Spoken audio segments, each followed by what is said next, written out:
میں 16 سال کی تھی اور گلیوں میں بچوں کے ساتھ کھیلتی تھی۔ ایک دن میری اماں نے تنگ آ کر میری شادی کروا کے بنگلہ دیش بھیج دیا۔ میرے شوہر نے مجھے ایک بنگالی کو بیچ دیا اور وہ لوگ مجھے ایک جسم فروشی کے اڈے پر لے گئے۔ لیکن میری خوش قسمتی کہ میں وہاں سے بھاگ گئی تو مجھے ایک پاکستانی شخص نے اپنے گھر میں پناہ دی اور پھر اس نے مجھ سے شادی کر لی۔ شادی کے بعد مجھے وہ جہاں پر لے کر گیا اس جگہ کو دیکھ کر میرے ہوش اڑ گئے۔ وہاں تو ہجڑے۔ میرا نام سمرا ہے۔ میں اپنے والدین کی اکلوتی بیٹی تھی۔ مجھے شروع سے ہی گلی میں بچوں کے ساتھ کھیلنے کا شوق تھا۔ میرا کوئی اور بہن بھائی نہیں تھا، اسی لیے میرا دل گھر پر کم ہی لگتا تھا۔ کچھ میری والدہ کی توجہ بھی مجھ پر کم تھی، مگر مجھے اس بات کی کوئی فکر نہیں ہوتی تھی۔ میں دوپہر سے شام ڈھلے تک گلی کے آوارہ بچوں کے ساتھ کھیلنے میں گزار دیتی تھی۔ چلچلاتی دھوپ میں ننگے پاؤں گلیوں میں گھومتی پھرتی تھی۔ کب انہی گلیوں میں دوڑتے بھاگتے میرے قد کے ساتھ ساتھ میری عمر بھی بڑھنے لگی، مجھے اندازہ ہی نہیں ہوا۔ میں 16 سال کی ہو چکی تھی۔ میرے ساتھ کھیلنے والے لڑکے بھی قد میں مجھ سے اونچے ہونے لگے تھے، لیکن میری بے نیازی ویسی ہی تھی۔ نہ مجھے دوپٹے کا ہوش رہتا تھا، نہ اس بات کی پرواہ کہ میرا اب ان لڑکوں کے ساتھ کھیل کود کرنا مناسب نہیں تھا۔ میری والدہ میری اس عادت سے تنگ آ چکی تھی۔ مجھ سے بار بار کہتی کہ سمرا شرم کر، اونچا لمبا قد نکال کر بھی تیری عقل گھٹنوں میں ہی ہے، کب تجھے سمجھ آئے گی کہ اب تو سیانی ہو گئی ہے، گھر بیٹھا کر۔ لیکن اماں کی ڈانٹ کا مجھ پر آج تک کوئی اثر نہیں ہوا تھا۔ میں اب بھی دوپہر کو کھیلنے نکل جاتی، کبھی بیٹ بال، کبھی فٹ بال، کبھی اسٹاپو۔ میں لڑکوں کے ساتھ ہی کھیلا کرتی تھی، لیکن اب میرے ساتھ کھیلنے والے لڑکوں کی نظریں مجھ پر بدلنے لگی تھیں۔ وہ کھیل کے دوران میرے ساتھ الٹی سیدھی چھیڑ چھاڑ کر جاتے، جس سے میں بدحواس سی ہو جاتی اور گھر واپس آ جاتی۔ کچھ دیر تو مجھے یہ سب کچھ بہت برا لگتا اور میں سوچ لیتی کہ اب میں کھیلنے نہیں جاؤں گی۔ لیکن اگلے روز پھر سے کوئی لڑکا مجھے بلانے آ جاتا تو میں پھر سے اس کے ساتھ گلی میں کھیلنے چلی جاتی۔ ایک بار میں سڑک پر کھیل رہی تھی جب ایک ٹیکسی ہمارے گھر کے سامنے کھڑی ہوئی۔ اس میں سے ایک عورت اور ایک مرد اترے۔ ان کے ساتھ ایک 25 سالہ نوجوان تھا۔ وہ میرے گھر کا دروازہ کھٹکھٹانے لگے۔ میں نے انہیں پہلے کبھی نہیں دیکھا تھا، نہ ہی میں انہیں جانتی تھی، اسی لیے مٹی سے اٹے ہاتھوں پیروں میں ان کے پاس چلی گئی۔ اس وقت میرا حلیہ بھی عجیب تھا، میرے کپڑوں پر بھی مٹی لگی ہوئی تھی اور دوپٹہ میں نے بے نیازی سے گلے میں لٹکا رکھا تھا۔ اس لڑکے نے مجھ پر ایک ناپسندیدہ نظر ڈال کر فوراً سے ہٹا لی۔ وہ عورت بھی مجھے ناک چڑھائے سر سے پاؤں تک دیکھنے لگی۔ تینوں ہی اپنے پہناوے سے امیر لگ رہے تھے۔ اس شخص نے ٹیکسی ڈرائیور سے سامان نکالنے کے لیے کہا۔ وہ ڈرائیور ٹیکسی کی ڈگی سے اٹیچی نکالنے لگا۔ میں نے یہ سب دیکھ کر حیرت سے کہا، کون ہیں آپ لوگ اور میرے گھر میں کس سے ملنا ہے؟ میری بات سن کر ان کے ساتھ آئے شخص نے میرے والد کا نام لیا، کہنے لگا ہمیں صدیقی صاحب سے ملنا ہے۔ میں نے کہا ابا تو اس وقت کام پر ہوتے ہیں۔ میرے منہ سے ابا سن کر شاید انہیں یقین نہیں آیا تھا کہ میں ان کی بیٹی ہوں۔ میرا حلیہ ہی کچھ ایسا تھا۔ میں نے گھر کا دروازہ بجایا۔ اماں نے دروازہ بڑے غصے سے کھولا تھا، کیونکہ وہ جانتی تھی کہ دروازے پر میں ہوں۔ اس سے پہلے کہ میری ماں کی ڈانٹ پھٹکار مجھ پر شروع ہوتی، سامنے مہمانوں کو دیکھ کر میری والدہ تذبذب سی ہوئی تھی، شاید انہیں جانتی تھی۔ مجھے اماں نے نظروں سے گھرکا تھا اور گھر کے اندر جانے کا اشارہ کیا۔ میں چپ چاپ اندر چلی گئی۔ وہ لوگ بنگلہ دیش سے آئے تھے۔ وہ انکل میرے ابا کے بچپن کے دوست تھے، ابھی چند سال پہلے ہی بنگلہ دیش میں شفٹ ہوئے تھے۔ اماں بتاتی تھی کہ جب وہ لوگ پاکستان میں تھے تو وہ بھی ہم جیسے ہی سفید پوش لوگ تھے، لیکن بنگلہ دیش میں جاتے ہی ان کی تو جیسے قسمت ہی بدل گئی تھی۔ ان کے پاس بنگلہ، گاڑی، سب کچھ آ گیا تھا۔ ابا جب رات کو آئے تو ان لوگوں کو دیکھ کر بہت خوش ہوئے۔ چند دن مجھے مجبوراً گھر پر ہی بیٹھنا پڑا۔ اماں نے ان لوگوں کی موجودگی میں مجھے گھر سے نکلنے نہیں دیا۔ مجبوراً مجھے ان لوگوں کے سامنے کھانا اور ناشتہ بھی رکھنا پڑا۔ ایک دن وہ لوگ اپنے کسی رشتہ دار سے ملنے چلے گئے۔ میں نے بھی شکر کیا، اسی لیے جیسے ہی اماں دوپہر کو سونے کے لیے اپنے کمرے میں گئی، میں گھر سے باہر نکل گئی۔ مجھے دیکھ کر گلی کے آوارہ لڑکے خوش ہو گئے۔ ابھی 1 گھنٹہ ہی ان کے ساتھ کھیلتے ہوئے مجھے گزرا تھا کہ جب مجھ سے ایک لڑکے نے کہا کہ اس کے والد 3D گیم اس کے لیے لائے ہیں جو ٹی وی پر کھیلی جاتی ہے۔ مجھے بھی وہ گیم کھیلنے اور دیکھنے کا بہت اشتیاق ہوا۔ میں بھی باقی لڑکوں کے ساتھ اس کے گھر چلی گئی، لیکن جب میں اس کے گھر میں داخل ہوئی تو ان کے گھر کا لاؤنج بالکل خالی تھا۔ نہ اس کی والدہ گھر پر موجود تھی، نہ ہی اس کی بہنیں۔ گھر پر کوئی بھی نہ تھا۔ میں نے اس لڑکے سے پوچھا کہ اس کے گھر والے کہاں ہیں؟ وہ کہنے لگا کسی رشتے دار سے ملنے گئے ہیں۔ یہ سن کر اس کے چہرے پر کمینگی سی مسکراہٹ پھیل گئی۔ میں پیچھے ہٹنے لگی تو ایک دوسرے لڑکے سے ٹکرا گئی۔ مجھے نہیں معلوم تھا کہ وہ بالکل میرے عقب میں کھڑا ہے۔ میں پیچھے پلٹی تو وہ بھی مجھے بڑی عجیب سی نظروں سے دیکھ رہا تھا۔ وہ 3 لڑکے تھے۔ مجھے پہلی بار اس بات کا احساس ہوا کہ میں نے اکیلے ان کے ساتھ یہاں آ کر غلطی کی ہے۔ میں واپس جانے لگی تو اسی لڑکے نے مجھے بازو سے پکڑ لیا اور مجھے کمرے میں لے جانے لگا۔ میں اس سے اپنا بازو چھڑوانے لگی کہ مجھے اس کے ساتھ کمرے میں نہیں جانا، لیکن وہ نہیں مانے اور مجھے گھسیٹتے ہوئے کمرے میں لے گیا۔ میں نے بہت چاہا کہ میں اس سے اپنا آپ چھڑوا لوں، لیکن میرے لیے یہ سب ممکن نہیں تھا۔ اس لڑکے نے میری عزت کو پامال کر دیا اور کمرے سے باہر نکل گیا۔ اس کے بعد دوسرا لڑکا اور پھر تیسرا میری زندگی برباد کر چکے تھے۔ مجھ میں اتنی بھی سکت نہ رہی کہ خود سے چل پھر سکوں۔ میری آنکھوں سے آنسو بہہ رہے تھے۔ وہ تینوں مجھے ڈرانے دھمکانے لگے کہ اگر میں نے کسی سے کچھ بھی کہا تو وہ مجھے جھوٹا ثابت کر دیں گے۔ میں اپنے بے جان وجود کے ساتھ مرے مرے قدموں سے باہر نکلی تھی۔ گلی میں سناٹا تھا۔ میں اپنے گھر کے دروازے کے سامنے سے داخل ہوئی تو سامنے ہی میری والدہ کھڑی تھی۔ میری بکھری حالت دیکھ کر ان کی رنگت اڑی تھی۔ تیز قدموں سے چلتی ہوئی وہ میرے پاس آئیں۔ میرے بہتے آنسو دیکھ کر مجھ سے پوچھنے لگیں کہ تمہیں کیا ہوا ہے، لیکن میرے پاس لفظ ہی کہاں تھے کہ جن سے اپنی بربادی کی داستان سناتی۔ میں ان کے گلے لگ کر پھوٹ پھوٹ کر رونے لگی۔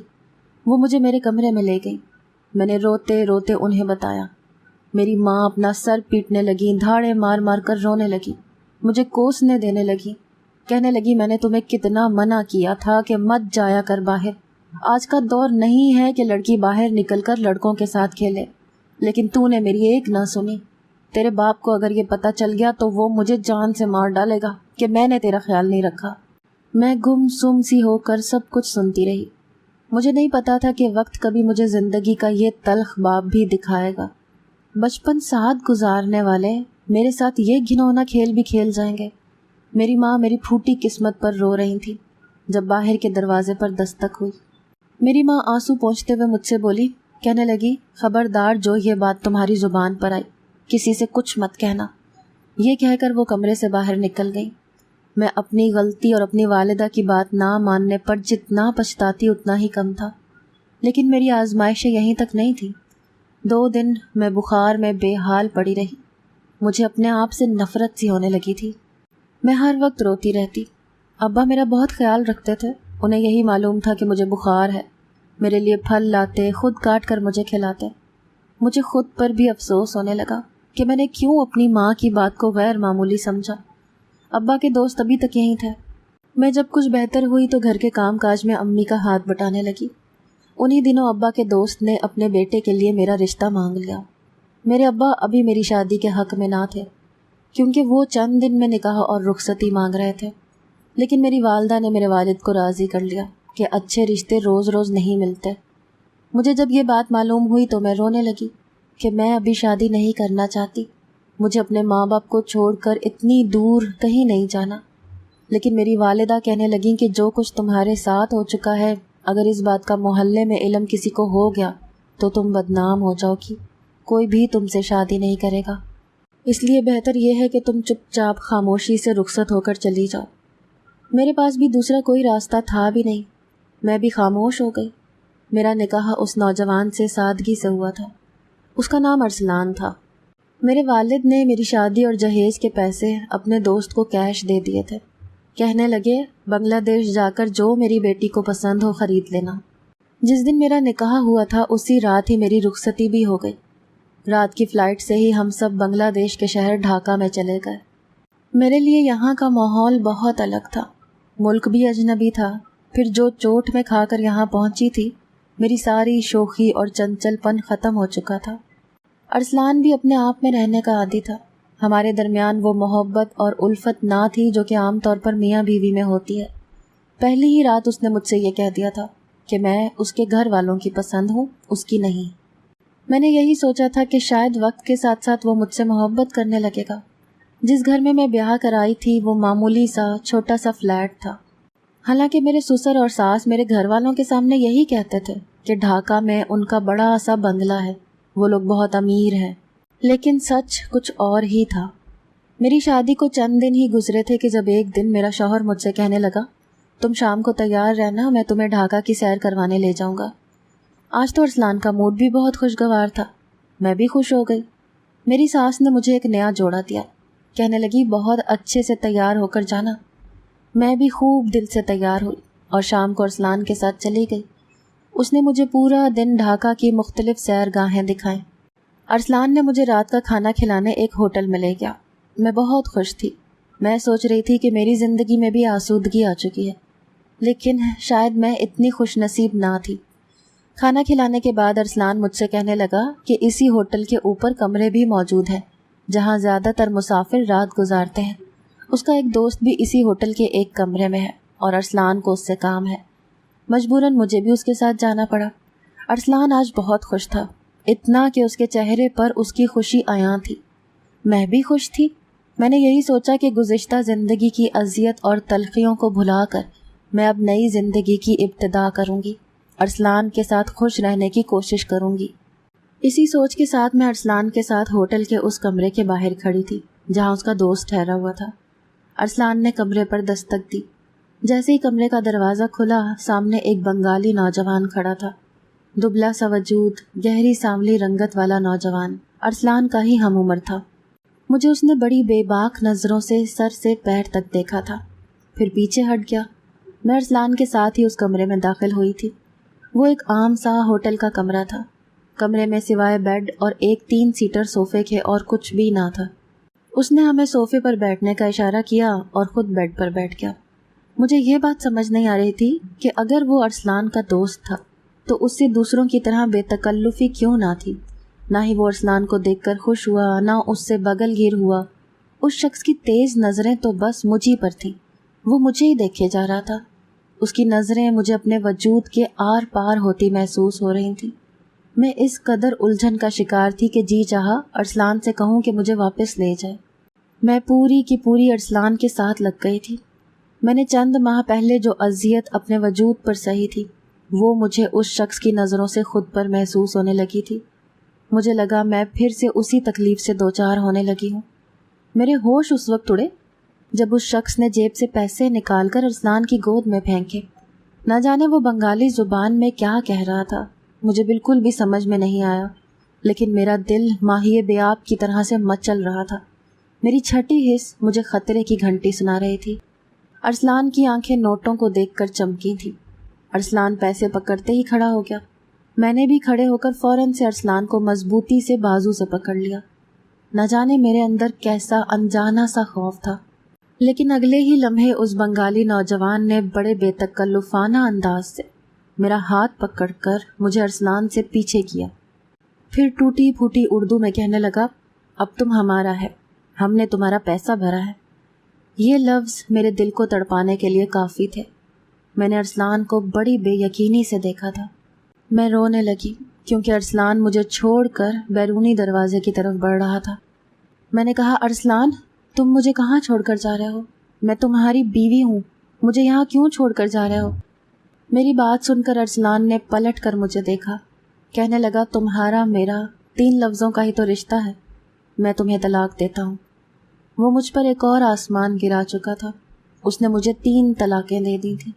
میں اسے ہکا بکا دیکھتی رہ گئی۔ میں چلا چلا کر پکارنے لگی، اس نوجوان سے اپنی کلائی چھڑوانے لگی۔ پہلے تو وہ مجھے روکتا رہا، لیکن جب میں بہت بے قابو سی ہونے لگی تو اس نے میرے منہ پر زوردار تماچا مار دیا۔ میں بیڈ پر جا کر گری۔ میرے لیے ایک اذیت ناک زندگی کی ابتدا ہو چکی تھی۔ ارسلان اور اس کے والدین کا کام ہی یہی تھا۔ وہ پاکستان میں جاتے تھے، اپنے قریبی دوستوں سے کہتے تھے کہ وہ لوگ بنگلہ دیش میں بہت پیسہ کما چکے ہیں، انہیں اپنی باتوں کے جال میں پھنساتے تھے اور ان کی بیٹی سے اپنے بیٹے کا نکاح کر کے بنگلہ دیش میں لا کر اسے بیچ دیتے تھے۔ میری ماں میری غلطی کی وجہ سے ڈر گئی تھی، میری عزت بچانے کے چکر میں جلد بازی کر گئی تھی۔ میرا باپ دوستی کے مخلص رشتے پر بے وقوف بن گیا تھا اور میری زندگی برباد ہو کر رہ گئی تھی۔ مجھے اپنے وجود سے گھن آنے لگی تھی۔ مجھ سے جسم فروشی کا کام لیا جانے لگا جو میرے لیے سوہانے روح تھا۔ شراب اور دوسرے نشے کے سگریٹ کا ہمیں عادی بنا دیا گیا۔ بہت تکلیف دہ عمل ہے، ہر رات ایک نئے مرد کے ساتھ گزارنا، خاص طور پر ایک ایسی لڑکی کے لیے جس نے ایک گھریلو ماحول میں پرورش پائی ہو۔ میں خون کے آنسو روتی تھی، اپنے اس وقت کو یاد کرتی تھی جب میں چھوٹی تھی۔ میری ماں مجھے ہر وقت ٹوکتی رہتی تھی کہ لڑکیوں کا باہر جا کر لڑکوں کے ساتھ کھیلنا اچھا نہیں ہوتا، لیکن میں نے کبھی بھی اپنی ماں کی بات نہیں سنی، نہ مانی، ہر بار ضد کر کے منواتی۔ اکلوتی تھی اسی لیے میری ضد کو مانا جاتا تھا۔ میرے والد میری کوئی بات نہیں ٹالتے تھے، میری والدہ کو بھی ڈانٹ دیتے تھے کہ سمرا سے کچھ نہ کہو، وہ میری بیٹی نہیں بیٹا ہے۔ اپنے والد کا یہ جملہ سن سن کر میں نے بھی خود کو بیٹی کے بجائے بیٹا سمجھنا شروع کر دیا تھا۔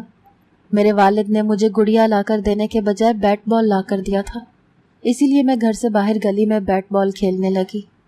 اس وقت لڑکے ہی باہر گلی میں کرکٹ کھیلتے تھے، مجھے دیکھ کر مجھ سے بھی کھیلنے لگے۔ کب ان کے ساتھ مختلف قسم کے کھیل کھیلنے کی میں عادی ہو چکی تھی۔ مجھے احساس اس وقت ہوا جب میں اپنا سب کچھ کھو چکی تھی۔ کاش کہ میرے ماں باپ جلد بازی کرنے کے بجائے پوری تحقیق کرتے کہ وہ میری شادی جس سے کر رہے ہیں وہ اصل میں ہے کیا۔ میں کچھ بھی کر سکتی تھی لیکن ایسی زندگی نہیں جی سکتی تھی، نہ ہی ایسی زندگی کی عادی ہو سکتی تھی۔ اسی لیے جب ان لوگوں کا مجھ پر اعتبار جم گیا تو میں نے بھی ایک حتمی فیصلہ کر لیا۔ وہ مجھے اب بس ہوٹل کا نام اور کمرہ بتاتے تھے جہاں میری رات کی قیمت میرا مالک پہلے ہی وصول کر چکا ہوتا تھا، لیکن اس بار میں وہاں جانے کے بجائے بس کے اڈے پر چلی گئی، اپنے لیے ایک ٹکٹ خریدی اور اس میں بیٹھ گئی۔ میں نے بڑی سی چادر سے اپنا منہ چھپا رکھا تھا۔ میں نہیں جانتی تھی کہ میں کہاں جا رہی ہوں، لیکن مجھے یہ امید تھی کہ شاید اب میں اس گناہ سے بچ جاؤں۔ بس جہاں پر جا کر رکی تھی میں اتر کر وہیں قریب میں ہی ایک محلے میں چلی گئی۔ میں نے سوچا کہ کسی گھر میں ملازمت کر لوں تاکہ عزت کی روٹی کما سکوں۔ میں نے ایک گھر کا دروازہ کھٹکھٹایا۔ دروازہ ایک نوجوان نے کھولا تھا۔ میں نے کہا مجھے ملازمت چاہیے، مجھے گھر کے سارے کام آتے ہیں۔ وہ کہنے لگا مجھے بھی ایک ملازمہ کی ضرورت ہے، لیکن میں گھر میں تنہا رہتا ہوں۔ یہ سن کر تو میں گھبرا سی گئی۔ جو اذیتیں میں سہ کر آئی تھی کیسے کسی مرد پر بھروسہ کر سکتی تھی؟ میں نے کام سے انکار کر دیا۔ وہ شخص کہنے لگا کہ وہ پورا دن گھر سے باہر ہی ہوتا ہے، بس رات کو ہی واپس آتا ہے، سارا دن بس میں اکیلی ہی گھر پر موجود ہوں گی، گھر کے کام کے ساتھ مجھے کھانا بھی پکانا پڑے گا۔ لیکن میں نے انکار کر دیا۔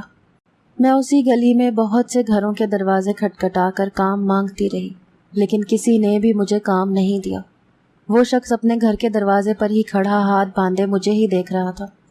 دوپہر کا وقت تھا، میں تھک ہار کر وہاں سے واپس جانے لگی کہ کسی اور گلی محلے میں کام ڈھونڈ لیتی ہوں، کہ جب ایک گاڑی وہاں سے گزری، لیکن کچھ دور جا کر وہ گاڑی رک گئی اور بیک ہو کر میرے پاس آ گئی۔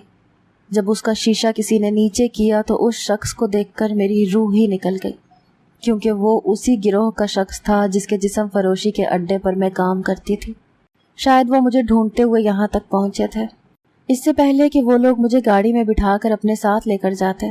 میں وہاں سے بھاگنے لگی۔ اس وقت ایک ہی گھر کا دروازہ کھلا تھا جہاں وہ نوجوان کھڑا تھا جو مجھ سے اپنے گھر کام کرنے کے لیے کہہ رہا تھا۔ میں بھاگ کر اسی کے گھر میں چلی گئی۔ مجھے یوں بدحواس دیکھ کر وہ مجھ سے پوچھنے لگا کہ کون ہیں یہ لوگ، کیونکہ وہ گاڑی بھی وہیں پہنچ چکی تھی۔ میں رونے لگی، خدارا مجھے بچا لو، یہ لوگ مجھ سے زبردستی جسم فروشی کرواتے ہیں۔ میری بات سن کر اس نے مجھے اپنے گھر کے اندر جانے کا اشارہ کیا اور خود گھر سے باہر نکل کر مین دروازہ بند کر دیا۔ میں نہیں جانتی کہ اس شخص نے ان کو کیا کہا کیا نہیں، میں نہیں جانتی، لیکن وہ لوگ جا چکے تھے۔ وہ شخص جب اندر داخل ہوا تو کہنے لگا اب آپ بے فکر رہیں، یہ لوگ آپ کو پریشان نہیں کریں گے۔ میں نے کہا مجھے کہیں نہیں جانا، میں یہیں کام کر لوں گی۔ مجھے یہی خوف تھا کہ اگر میں باہر گئی تو وہ لوگ مجھے پکڑ لیں گے۔ وہ شخص ایک پاکستانی تھا، لیکن تھا ایک شریف انسان۔ سارا دن وہ گھر سے باہر ہی رہتا تھا، میں پورا دن گھر کے کام کرتی رہتی۔